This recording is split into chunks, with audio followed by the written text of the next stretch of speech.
Labas. Šiandieną aš susitinku su Robertu, Linas Agro žieminių rapsų kolekcijoje, kurioje yra net 3 rapul veislės. Visiems gerai žinomas dominatorius, taip pat mūsų naujiena teflonas. Ir šiandieną su Robertu kalbėsim apie mūsų veislę Janušą. Labas. Labas, Antanina. Labas. Eime pasižiūrėsim, ką čia gero turim. Eime. Tai kol keliaujam, Antanina, prie veislės Januš, gal galėtum vis tiek pasakyti ūkininkam, kaip tu matai, vertinant visus rapulio bandymus, kada Januš veislę reikėtų sėti, kokie yra sėjos terminai šitos veislės.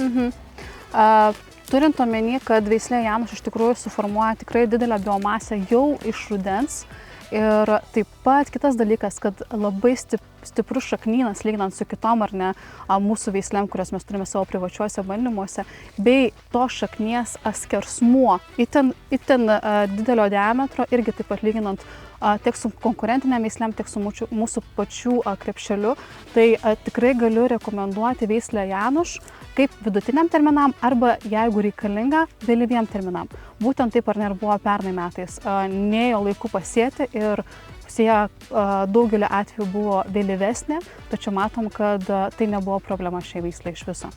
O Robertai, iš tavo perspektyvos, kaip tu manai, kokios žemės yra tinkamiausios Janušui, kad ši veislė parodytų savo visą veislės genetinį potencialą?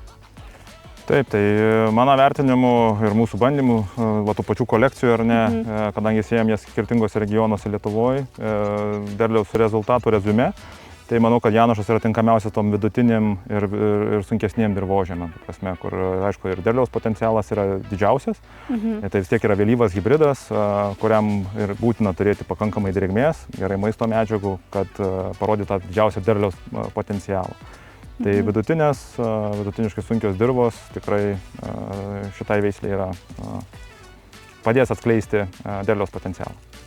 O kalbant apie šių metų sėjos plotus, tavo nuomonė bus tokia patys kaip pernai, ar galbūt keisis į mažą ar didesnę pusę? Kokios tavo būtų interpretacijos?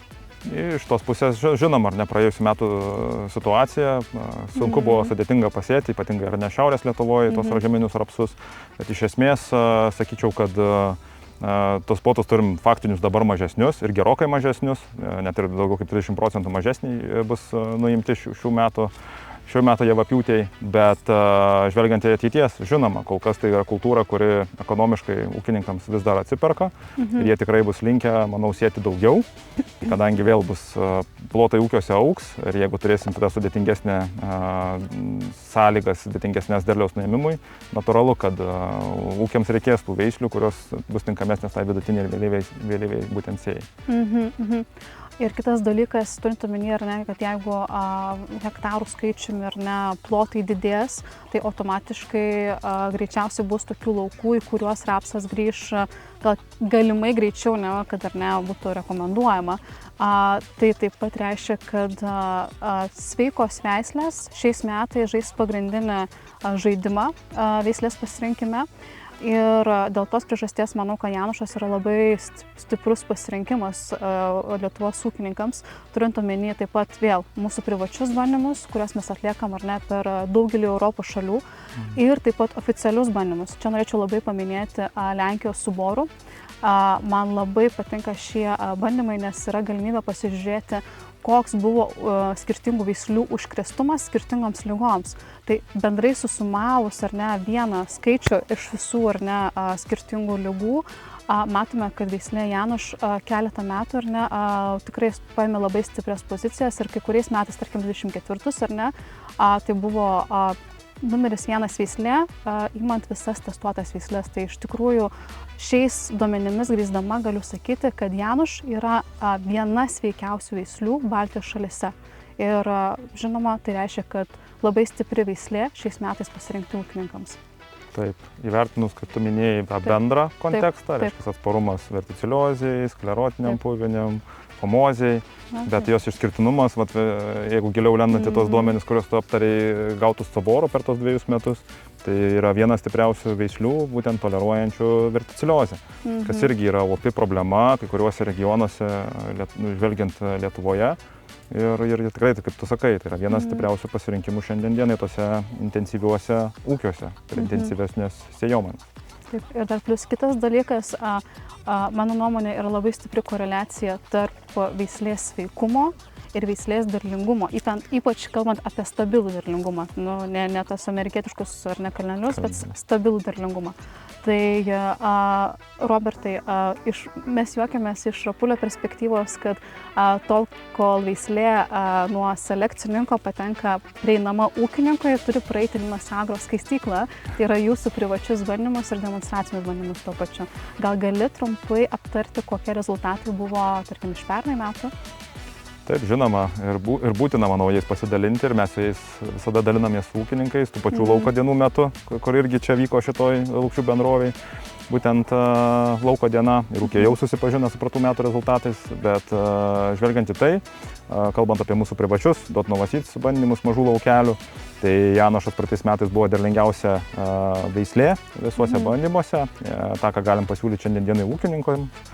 Tai pasiekė 4,83 tonos iš hektaro derlių. Tai tikrai labai įspūdingas derlius, būtent vertinant praeitus metus.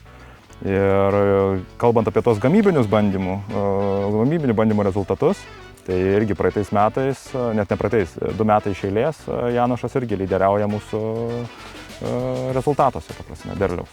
Tikrai veislė matom turinti stabilumą, o stabilios pajamos ir stabilus derliams ūkininkams yra vienas, manau, iš kertinių faktorių nulimančių auginti rapsą ar ne.